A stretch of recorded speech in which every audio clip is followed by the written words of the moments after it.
Hello and welcome to Smart Impressions. I'm Rachel and I'm here connecting businesses one connection at a time.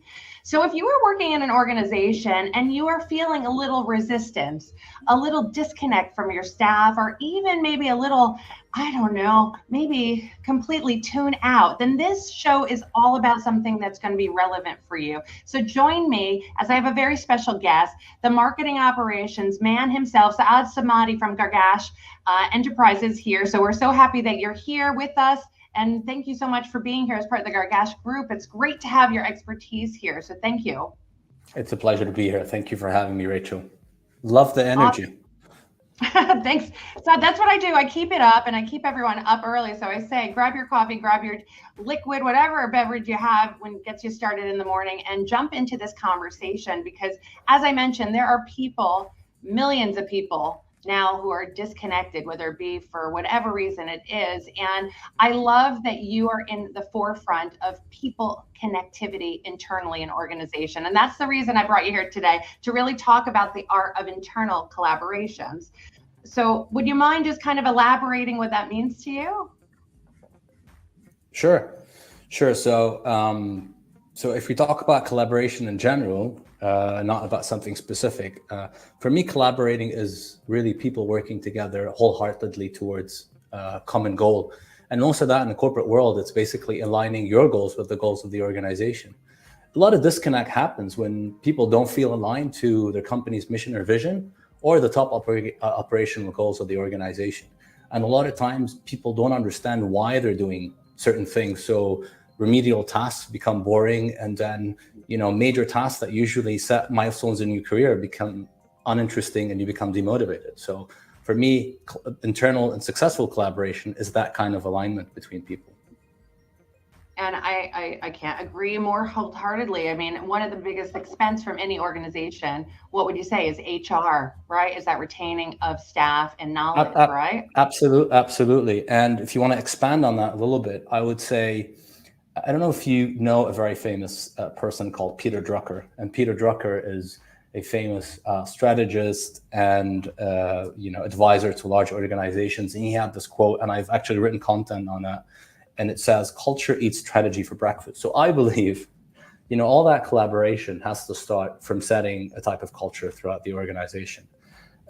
You can have, and I joke about that with friends and with people all the time. You can be, a top Deloitte guy, a Boston Consulting, and you could be the marketing, the biggest strategist and the best process implementer in the world.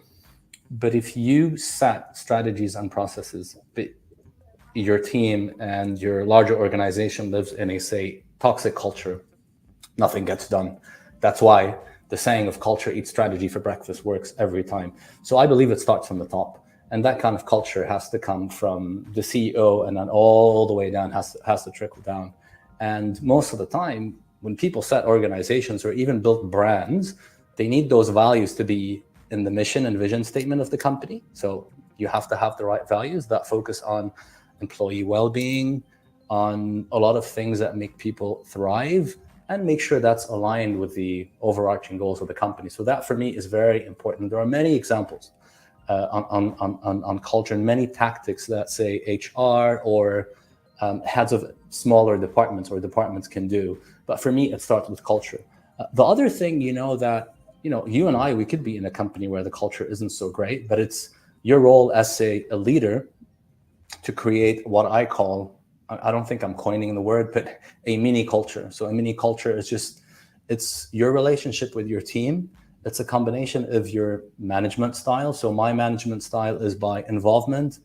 For me, the best way to get people motivated is to get them involved in the decision-making process. Obviously, being empathetic, having a good amount of emotional intelligence and listening and all that, but really making sure that as a leader that you set that right culture within you. And of course, you mentioned HR. On the larger part of the organization, the other thing that you do, other than setting the right values and creating that right culture, is you onboard people properly as soon as they're on. There are so many different tactics that you can do to create collaboration, from onboarding to even the style of project management. I like, for example, when there are like task forces on, say, a crisis. and then you change the project leaders every once in a while. So every time it's the task force is the same, but you change, you put someone on top. So you kind of get people to feel like they are appreciated. You give them tasks, you give them something for them to thrive, and that helps a lot in connecting people and working together and so on and so forth. So culture, leadership, and definitely a big role for HR, in my opinion, if that makes sense. Absolutely. Yeah, I mean, I can't thank you enough for this. You have expertise across a range of different size organizations, right? From Pepsi on down. I Yeah. mean, you really have seen it from all different levels. And something that you've recently referred to on your LinkedIn is about, we're all kind of in the rat race over here in Dubai. Everyone's Mm-hmm. working hard, playing hard. I think health, mental fitness, physical fitness. I mean, we're sedative lifestyles. There's so many things working against us, so if you're spending Absolutely. majority of your time in that office space, like, you want people to be happy, but is it possible? Is it possible? Really, that I It's think is the true question. Yeah. I mean, it is. It is. It absolutely is possible. And if I may clarify something, I don't think I've seen the best working environments or the best cultures that help great collaboration thrive come from the best multinationals. I'm not gonna, mention any particular names, but I've seen that in all honesty, it all depends on leadership. Like I go back to, I mean, there's a very important relation between culture and leadership, and I've seen that because I was in a startup, and we did have an extremely challenging environment, but it was that leadership that set the culture that made us thrive in an extremely, I mean, I can talk about it. It's my Dubai Water. So it's a previous company I worked for, but I'm using that case study because right now I'm working in a company that has established brands, high brand awareness, high top of mind awareness, and so on and so forth. So you make an effort to promote your products, but when you're in you make an effort, but your products are already well known. But when you're in a startup, it's truly a dog eat dog world. Your competitors are right there trying to take a bite at you. You're at the bottom. You're trying to make it to the top, and in my experience, we did a good job. But what really made it nice to be happy coming to work in the most stressful of situation was the leadership, and we had a fantastic CEO who had a truly open door policy, knew people by name, had the T-boy come in and propose, T-boy as in like someone who takes care of the kitchen or the pantry, propose a marketing idea or a sales idea. He was just such a down-to-earth. I don't know, he was American. I don't know if it's an American thing, but he definitely set that tone and set, I mean, probably he did like a bunch of things he did. Like instead of Hawaiian shirt day, we had like a put on your abaya day, or put on your traditional clothes day, and we all kind of wore Emirati clothes and stuff like that. And I've not witnessed that in any of the big multinationals. So yeah, leadership plays a very, very important role. And you're right, the world we live in is just, and I did talk about that. It's going so fast that, if you don't catch up, you'll be run over. I really believe that it's a very, very competitive world we live in today. And I sometimes I feel bad for the people graduating and going to the corporate world today. Maybe this is why a lot of Gen Z have a very entrepreneurial spirit. Like I don't know what the stats are, but it could be the case. Absolutely. And I feel like if you don't just slow down and prioritize this kind of culture, Mm-hmm. like people are just going to be in and out, in and out. And I always talk about the financial cost of staff because it's so expensive to organizations, especially time to teach Absolutely. product knowledge, how you deal with customer journeys and these type of things from a marketing standpoint, right? Or even let's say you work on any kind of lead generation, you give it to a sales guy, and guess the next thing you know, the sales guy's gone. That doesn't make a strong relationship with your customer, right?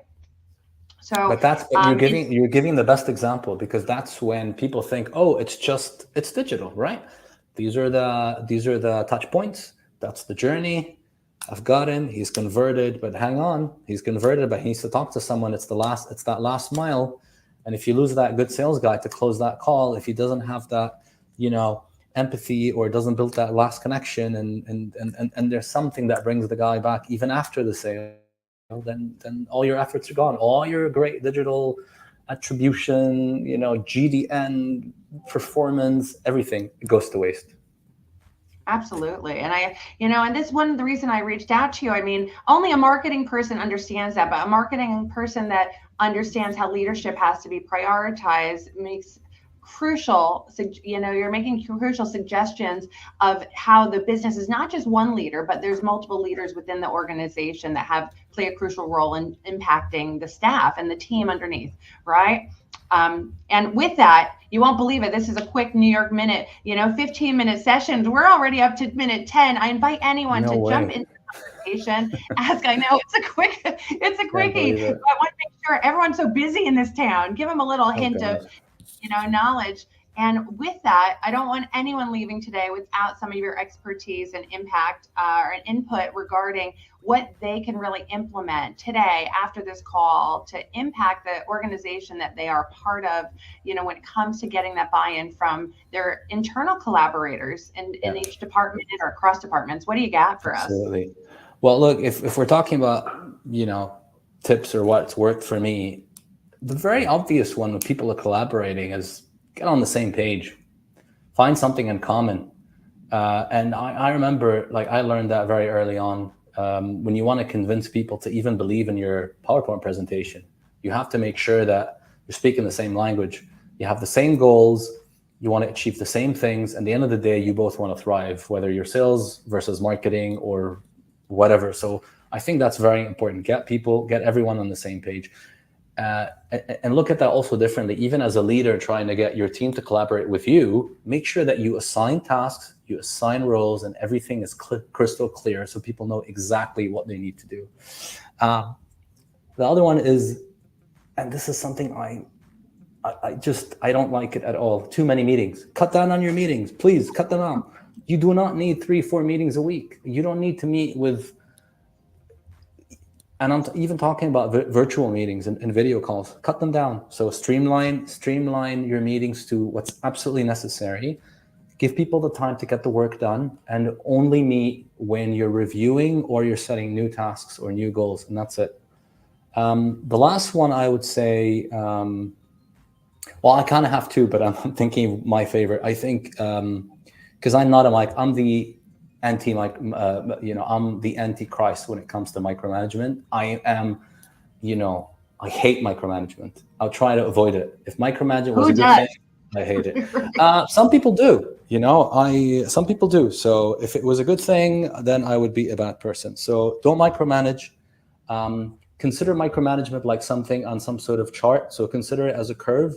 So in the beginning, you start at the top, so you over micromanage, but as your team, especially people at say mid-management or lower management, you micromanage in the beginning as you establish relationships. So it's like that. As you establish trust and relationships, the trust goes up, the micromanagement goes down, and you become, you have more time for yourself. You can be more strategic.